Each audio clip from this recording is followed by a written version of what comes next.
Anterior pelvic tilt and lumbar lordosis isn't as common as posterior pelvic tilt and kyphosis, which features in one of our other videos. Users may complain of back pain or discomfort, which is predominantly due to being unable to make contact with the backrest or back support when seated. This posture also affects stability as it alters the user's centre of gravity, moving it forward and away from the wheelchair's centre of gravity. This makes the user far less stable in the chair. To stabilise themselves when seated, users commonly fold their arms and place them on their thighs or their laps to prevent them falling forward.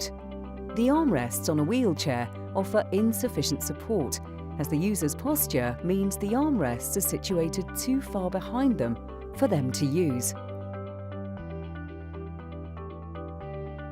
As with all postural issues, anterior pelvic tilt and lumbar lordosis can be a result of issues relating directly to the configuration of the wheelchair, clinical issues relating to the user, or a combination of both. Common reasons why a user might adopt this posture is because the back support is too upright, or there may be too much cushioning or contouring in the lumbar region of the back support, which pushes the pelvis forward, causing lordosis of the spine.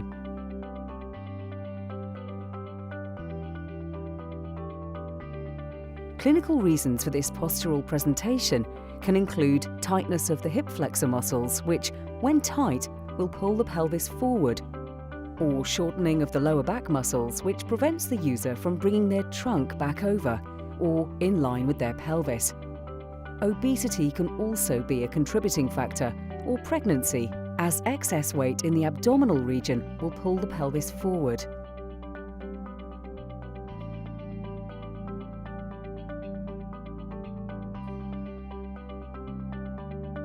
A contoured cushion is always recommended, no matter what a user's postural presentation is. Sitting on a contoured cushion may be enough to help correct a mild, flexible, anteriorly tilted pelvis, but if not, a modular seat cushion with accessory parts is a good solution to try. When attempting to correct flexible anterior pelvic tilt and lumbar lordosis, start by trying different seat angles with the user. Adjust the angle of the cushion by placing a wedge under the front edge. This will help reduce or close the angle of the pelvis, encouraging it to rotate backwards towards neutral. Altering the seat angle can also be done on the wheelchair itself by repositioning the rear wheels on the rear wheel axles, or by changing the size of the rear wheels themselves. The position of the front casters must also be changed, and the angle of the casters checked to ensure they're perpendicular with the floor.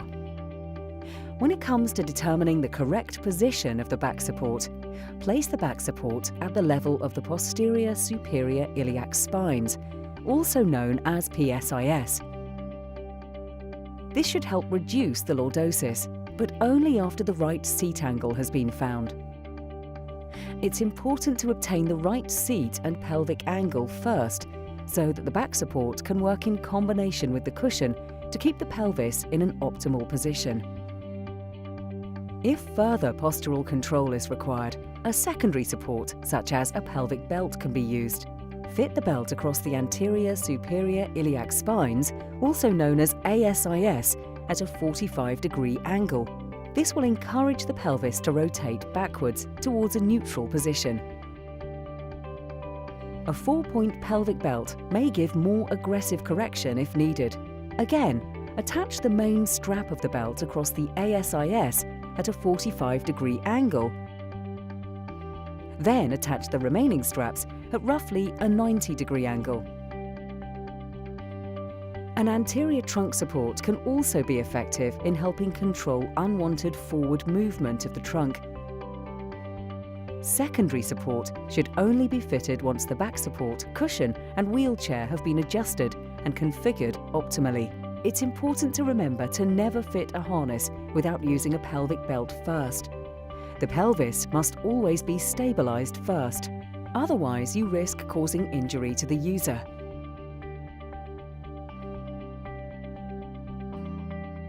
When it comes to accommodating a fixed anterior pelvic tilt and lumbar lordosis, again, use a contoured modular cushion with accessories to bring the trunk over the pelvis and achieve a more upright posture. Positioning the back support at the level of the PSIS will not be effective as the pelvis is fixed. Therefore, the back support must be raised above the level of the PSIS and moved inwards towards the user. Replacing the existing backrest canes with 90-degree backrest canes may give further help in bringing the wheelchair back and closer to the user. Ensure any remaining space between the user and the back support is filled by fitting lumbar support pads. This helps prevent peak pressure buildup and ensures effective pressure redistribution. For more information on how to correct or accommodate for other common postural presentations, please see our other videos.